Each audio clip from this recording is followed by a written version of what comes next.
오늘은 이제 요셉 지파 땅 분배 이야기를 통해서 하나님 주시는 교훈의 말씀 묵상하려고 합니다.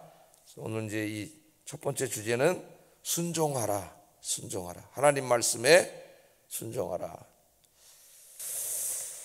자, 이 여호수아 16장하고 17장은 요셉 지파에게 하나님이 땅을 분배해 준 그런 내용입니다. 요셉 지파죠. 16장 17절. 그래서 이제 이 16장에는 에브라임 지파에게 땅 분배한 이야기가 나오고 17장에는 므낫세 지파에게 땅을 분배한 그런 이야기가 나옵니다. 자, 요셉 지파는 이제 앞으로 이렇게 하나님 말씀이 나올 때 요셉 지파라는 이름으로는 잘 안 나와요. 므낫세 지파, 에브라임 지파 그렇게 나오죠. 왜 그렇게 됐어요? 하나님이 이제 요셉의 12 아들 중에서 레위 지파를 구분하셨죠. 그래서 레위 지파에게는 땅을 주지 않으셨습니다. 레위 지파는 이제 하나님의 성전에서 섬기하셨기 때문에 그러면 11지파가 되잖아요. 11지파 중에서 요셉 지파를 둘로 나누셨어요, 하나님이. 그래서 요셉의 두 아들 중에 에브라임과 므낫세 나누어가지고 에브라임 지파, 므낫세 지파. 그래서 12지파가 됐고, 사실 이제 레위 지파까지 하면 13지파가 된 거죠, 그러면. 근데 레위 지파는 그 계산에 넣지 않습니다. 그래서 12지파가 됐어요. 그럼 왜 요셉 지파를 반으로 나눴느냐? 그 이야기는 창세기 48장 5절로 거슬러 올라갑니다. 야곱이 요셉의 두 아들을, 그러니까 요셉의 두 아들이니까 자기 손자죠, 원래는 손자인데 야곱이 그 요셉의 두 아들, 너의 두 아들을 나의 아들로 삼겠다 그랬어요. 그 손자를 양자로 삼은 거예요. 그러니까 12지파가 된 거예요. 그래서 그 내용이 창세기 48장 5절에 나옵니다. 한번 읽어보겠습니다. 시작. 두 아들 에브라임과 므낫세는 내 것이라 그러잖아요. 그죠? 내 것이라. 르우벤과 시므온처럼 내 것이 될 것이요. 그러니까 손주지만은 입양을 한 거예요, 아들로. 그래서 요셉이라는 이름으로 지파를 하지 않고 이제는 그 에브라임과 므낫세 지파로 합니다. 그렇게 이제 야곱이 이혼한 이유는 제가 조금 아까 말씀드린 것처럼 하나님께서 레위 지파를 따로 구분하셨기 때문에 12지파가 된 거예요. 그래서 16장과 17장은 요셉 지파에게 땅을 분배한 이야기가, 큰 이야기가 1절부터 4절까지 나오고, 그 다음에 이제 그 5절부터 10절까지는 에브라임 지파, 그리고 17장에는 므낫세 지파에 대한 이야기가 나옵니다. 그래서 오늘 이 부분 좀 공부해 보려고 합니다. 자, 먼저 1절 4절에 보면은 요셉 지파가 받은 땅의 경계가 자세하게 소개되고 있습니다. 그러니까 요셉 지파로 나왔으니까 여기에 지금 두 지파가 들어가 있는 거죠. 예? 에브라임 지파와 므낫세 지파에게 하나님이 주신 땅의 경계예요.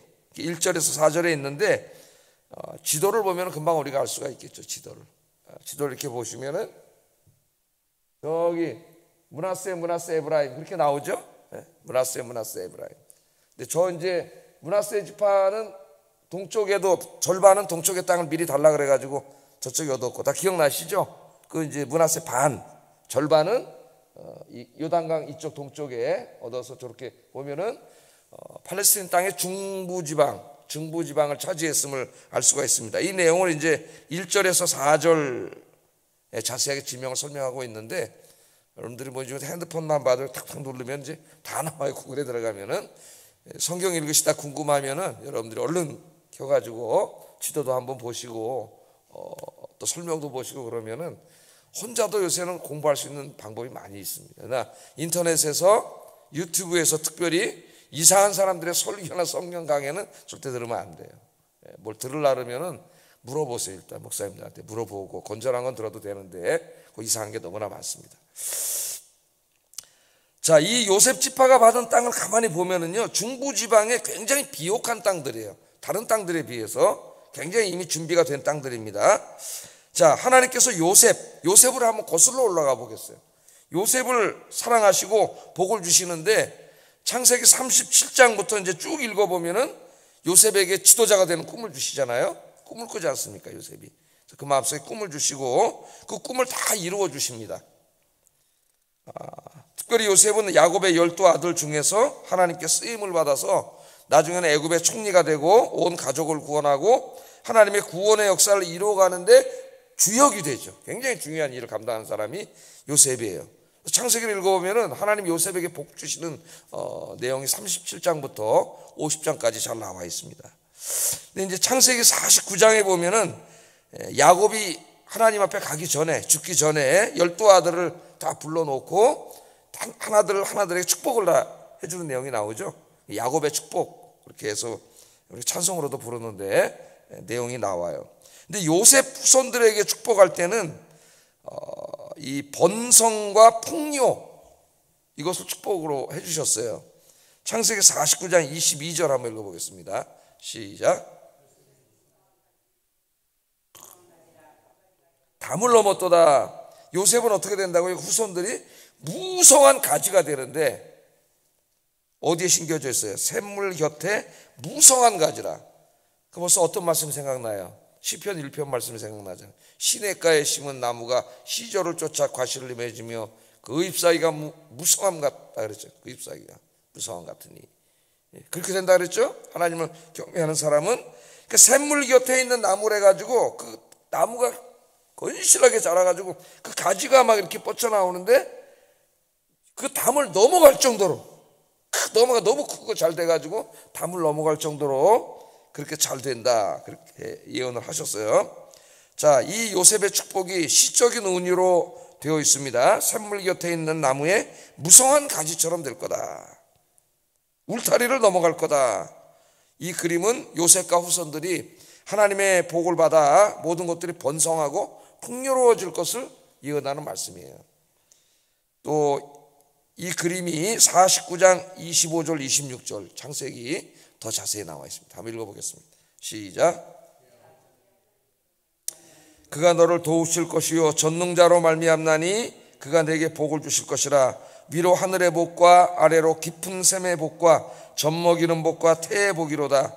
네 아버지의 축복이 내 선조의 축복보다 나아서 영원한 산이 한없이 같이 이 축복이 요셉의 머리로 돌아오며 그 형제 중 뛰어난 자의 정수리로 돌아오리로다 하는 이런 이 세상에서 모든 것이 잘되고 번성하고 이런 복을 하나님이 주시겠다고 야곱을 통해서 축복을 하셨죠. 예언의 축복을 그렇게 했습니다. 여기 하늘의 복은 하늘에서 오는 이른 비와 늦은 비의 은혜고, 깊은 샘의 복은 땅속에서 나오는 우물과 샘의 은혜이고, 젖먹이는 복과 태의 복은 자녀의 복이에요. 그러니까 이 당시 가나안 땅에 이제 들어가서 살 때의 그 모든 필요한 것들입니다. 그걸 하나님이 다 주시겠다, 그렇게 약속을 해 주셨습니다. 한마디로 말하면 하나님이 은혜를 베풀어 주셔서 농사도 잘 되고 가축도 번성하고 후손들도 번창하게 해주겠다, 그런 약속을 한 거죠. 여러분들 요셉처럼 하나님을 잘 경외하는 삶이 되어서 여러분 자신뿐만 아니라 자자손손이 하나님의 복을 받는 여러분 되기를 주의 이름으로 축복합니다. 자, 두 번째 이제 이 지역 5절부터 9절 보면은 에브라임 자손들에 대한 이제 요셉 자손 중에서 에브라임 지파가 먼저 나와요.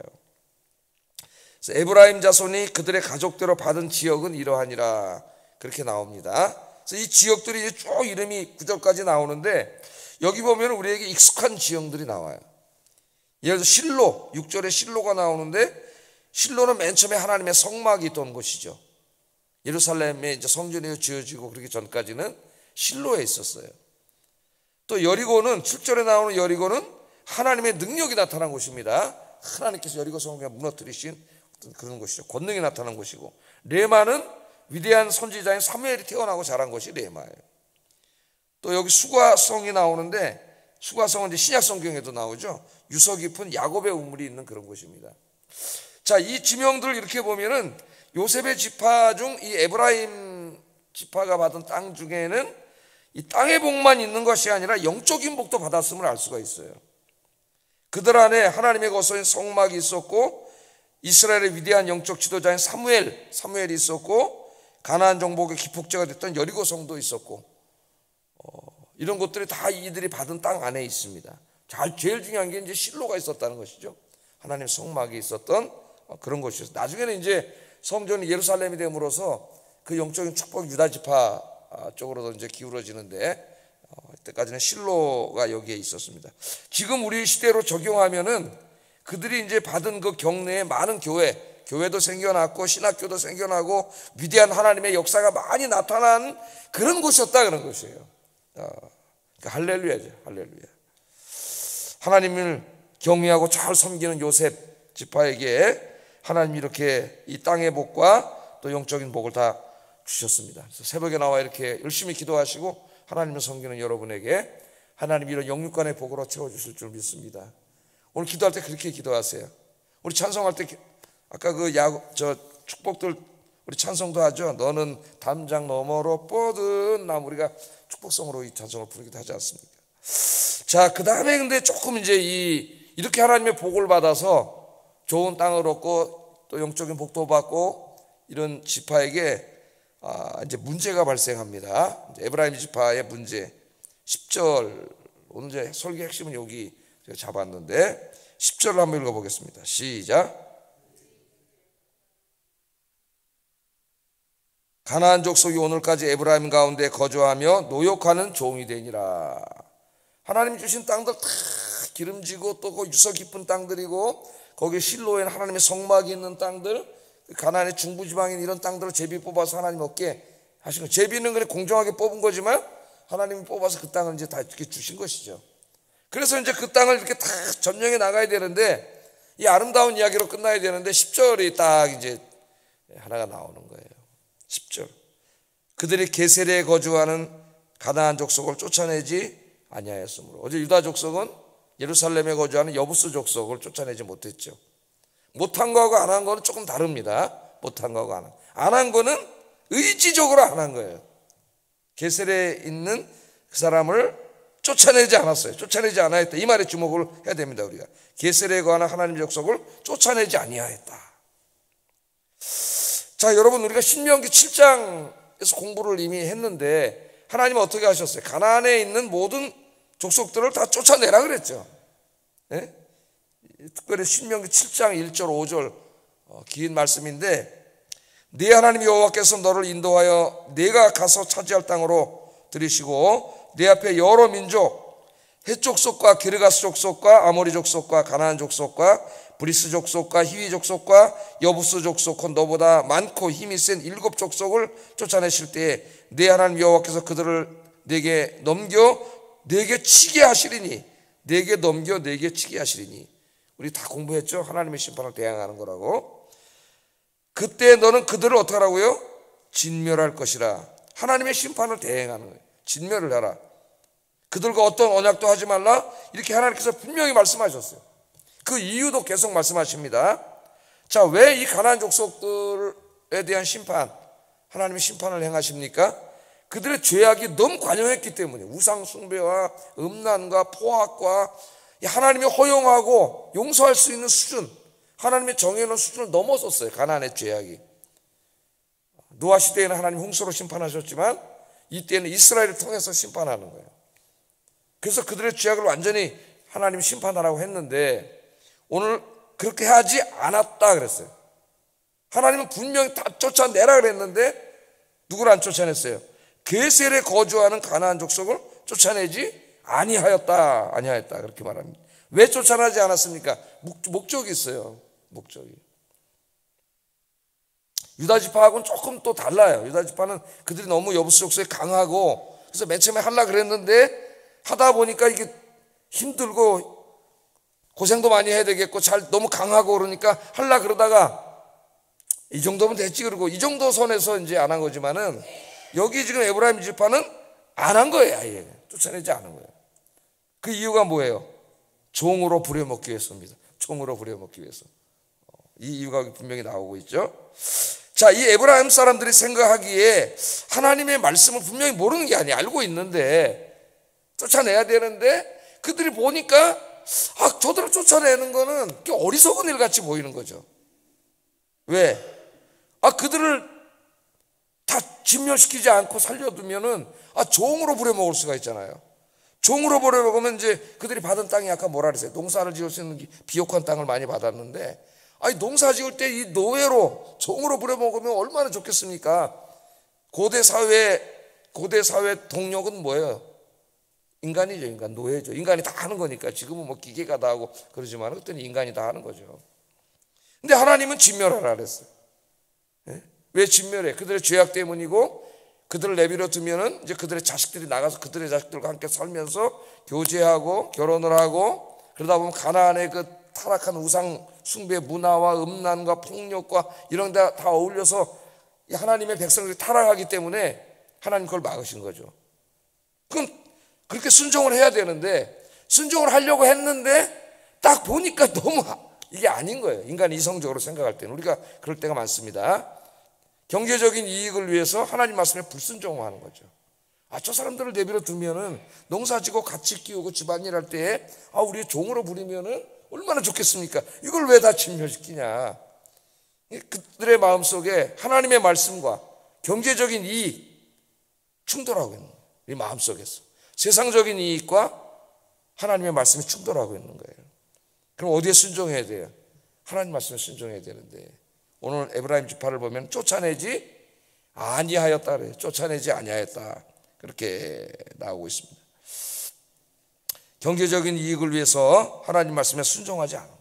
어떻게 보면은 오늘 우리의 모습과 비슷한 거죠. 세상의 이익, 경제적인 이익, 나의 개인적인 이익, 이런 것들이 막 눈에 보이는데 하나님의 말씀과는 충돌을 일으켜. 그때 어떻게 할 거냐 이거예요. 어떻게 할 거냐 이거예요. 여러분들은 뒤도 돌아보지 말고 쳐다보지도 말고 하나님만 바라보시는 여러분 되기를 주의 이름으로 축복합니다. 모세를 한번 생각해 보세요. 모세는 바로의 공주의 아들로서 권력과 부를 누리며 사는 것보다 하나님의 백성들과 하나님을 위하여 고난받는 길을 택했다 그랬죠. 이게 히브리서 기자가 이렇게 모세 인생을 평가한 말씀인데 11장 24절 26절 한번 읽어보겠습니다. 시작. 바로의 공주의 아들이라 칭함받기를 거절하고 도리어 하나님의 백성과 함께 고난받기를 잠시 죄악의 낙을 누리는 것보다 더 좋아하고 그리스도를 위하여 받는 수모를 애굽의 모든 보화보다 더 큰 재물로 여겼으니 이는 상 주심을 바라봅니다. 에브라임 지파 사람들은 자기 육신으로 바라보기에 이 땅의 상, 경제적인 이익을 바라봤지만 모세는 하나님의 상을 바라봤죠. 하나님의 상 주심을 바라봤습니다. 모세의 엄마가 누구예요? 바로의 딸이잖아요. 우리가 공부를 했습니다. 그 바로의 딸은 그냥 그 옛날에 황제들의 수많은 아들과 딸들 중에 그냥 하나의 딸이 아니라 그랬죠. 그 외동딸입니다. 외동딸. 아들도 없어요. 딸 하나밖에 없어요. 하츠헵숫이라고 하는 그 여성인데, 애굽의 역사를 읽어보면은 아버지 사후에 이제 그 아기가 너무 어려가지고 아들이 너무 어려가지고 이 딸이 이제 그 섭정을 합니다. 섭정. 그래서 실제로 황제가 됐어요. 굉장히 유능한 여성입니다. 황제가 돼가지고 애굽의 그 영토를 굉장히 넓혔던 사람이에요. 하츠헵숫이라고 하는 사람. 근데 그 사람 자기가 낳은 아들은 없어요. 남편이 바람펴서 낳은 아들이지. 투트모세 3세라고.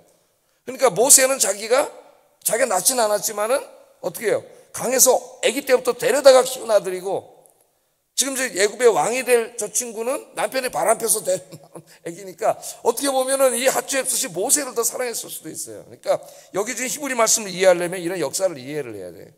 그냥 수십 명의 공주 중에 공주의 하나의 아들이라도 막강한 그 권력과 힘이 있을 텐데 그 정도가 아니에요. 왕이 될지도 모르는 그런 자리에 있는 그런 자리입니다. 그런데 모세는 어떻게 했어요? 그 모든 애굽의 부와 권력과 그 경제적인 이익, 권력, 인간적인 이익, 부귀 영화를 다 그런 걸 택하기보다는 하나님을 택했고 하나님의 백성과 고난받기를 택했다. 그렇게 히브리서 저자는 우리에게 소개하고 있습니다. 오늘 하루도 또 하나님이 새 날을 주셨어요. 오늘 우리 인생의 가장 젊은 날이라 그랬고 하나님이 오늘도 생명을 연장시켜 주셨으니 오늘도 하나님이 주신 선물인 줄로 믿습니다. 하루를 시작하는데 우리 눈에 사탄은 항상 탐욕과 욕심을 자극해서 이런 이익들을 갖다 주므로 하나님 말씀에 불순종하게 만들어요. 오늘 하루도 말씀을 깊이 묵상하면서 에브라임의 길로 가지 말고 모세의 길로 가는 여러분 되기를 주의 이름으로 축복합니다. 오늘 하루도 세상의 모든 것 중에 오직 하나님만 바라보고 하나님 말씀에 순종하는 복된 하루, 승리하는 하루가 되기를 주의 이름으로 축복합니다. 기도하겠습니다. 요셉처럼 하나님을 경외하고 잘 섬겨서 나도 복을 받고 내 자식들과 후손들도 복을 받는 축복의 인생이 되게 하소서. 기도하세요. 두 번째, 눈앞의 이익 바라보지 말고 하나님을 바라보게 하시고 하나님의 말씀에 순종하여 사는 오늘 하루가 되게 하소서.